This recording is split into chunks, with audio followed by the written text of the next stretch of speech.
நின்று ஓங்கி நிற்கும் கண்ணா, நாளெல்லாம் உந்தன் திருநாளே, வரும் நாளெல்லாம் உந்தன் திருநாளே.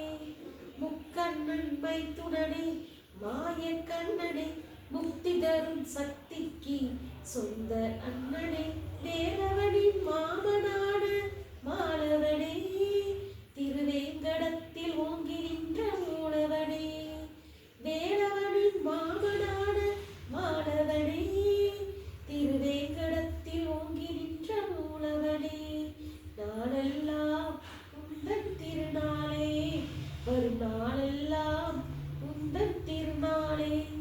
அனைவருக்கும் இனிய காலை வணக்கம். திருப்பாவை பாசுரம் 23. மாரிமலை மூலஞ்சில் மன்னிக்கிடத்துறங்கும் சீரிய சிங்கம் அறிவுற்று தீ விழித்து வேரிமயிர் பொங்க எப்பாடும் பேர்ந்துதறி மூறி நிமிர்ந்து முழங்க புறப்பட்டு போதருமா போலே நீ பூவை பூவண்ணா உன் கோயில் நின்று இங்கன்னே போந்தருளி கோப்புடைய சீரிய சிங்காசனத்திருந்து யாம் வந்த காரியம் ஆராய்ந்து அருளேலோர் எம்பாவாய். பாசுரத்தின் பொருள்: மழைக்காலத்தில் மலையிலுள்ள குகையில் உறங்கும் பெருமைமிக்க சிங்கம் விழிக்கிறது. அதன் கண்களில் நெருப்பு பொறி பறக்கிறது. நாற்புறமும் நடமாடி பிடரி மயிரை சிலிர்த்து பெருமையுடன் நிமிர்ந்து கர்ஜனையுடன் வெளியே கிளம்புகிறது.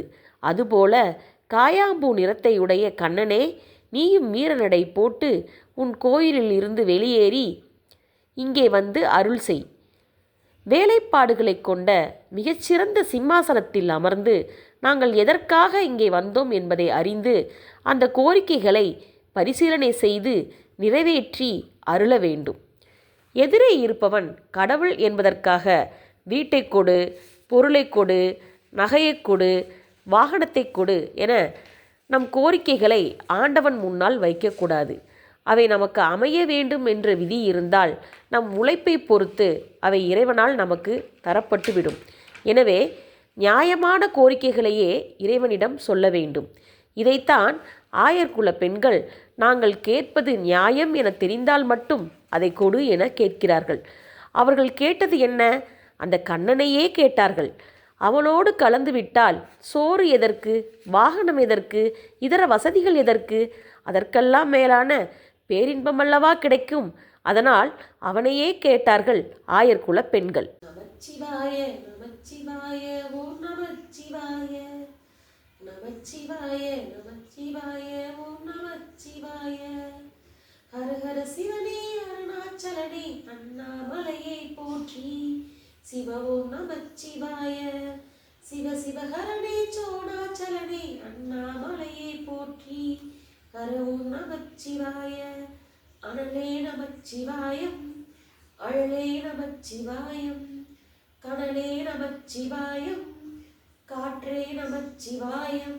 திருப்பள்ளி எழுச்சி பாடல் 3. கூவின பூங்குயில் கூவின கோழி குருகுகள் இயம்பின இயம்பின சங்கம் ஓவின தாரகை ஒளி ஒளி உதயத்து ஒருபடுகின்றது விருப்போடு நமக்கு தேவனச்சரிகளல் தாளினை காட்டாய் திருப்பெரும் துறையூரை சிவபெருமானே யாவரும் அறிவறியாய் எமக்கு அழியாய் எம்பெருமான் பள்ளி எழுந்தருளாயே.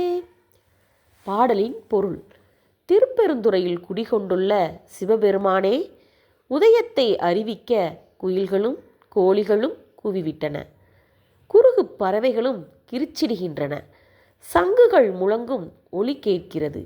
நட்சத்திரங்கள் சூரிய ஒளியில் கலந்து அதனுடன் ஒன்றிவிட்டது போல நானும் மனதில் உன்னை மட்டுமே காண வேண்டும் என்ற விருப்பத்தை நிரப்பி வந்துள்ளேன். எனக்கு நீ உன் திருவடியை காட்டு. தேவர்களாலும் பிறராலும் அறிய முடியாதவனே, எனக்கு எளிமையாக காட்சி தருபவனே, எம்பெருமானே, உறக்கம் நீங்கி எழுவாயாக. அங்கொரு கண்ணும் இங்கொரு கண்ணும் ஆலய வழிபாடு கிடையாது. பேசிக்கொண்டே இறைவனை வணங்குவது, கோயிலுக்குள் உலக விஷயங்களை அலசுவது போன்றவை நிச்சயம் பலன் தராது. அங்கே இறைவனின் திருநாமம் மட்டுமே கேட்க வேண்டும். மனதை இறைவனின் பக்கம் திருப்பி அவனுடைய திவ்ய சரித்திரத்தை மனதில் நினைத்து வழிபட்டால் பலனுண்டு என்பதே இப்பாடலின் உட்கருத்து ஆகும். இந்த மார்கழி நன்னாளிலே ஆண்டாள் அருளிய திருப்பாவையும் மாணிக்கவாசகர் அருளிய திருப்பள்ளி எழுச்சியும் பாடி நாம் அனைவரும் அவர்களின் அருளை பெறுவோம். நன்றி.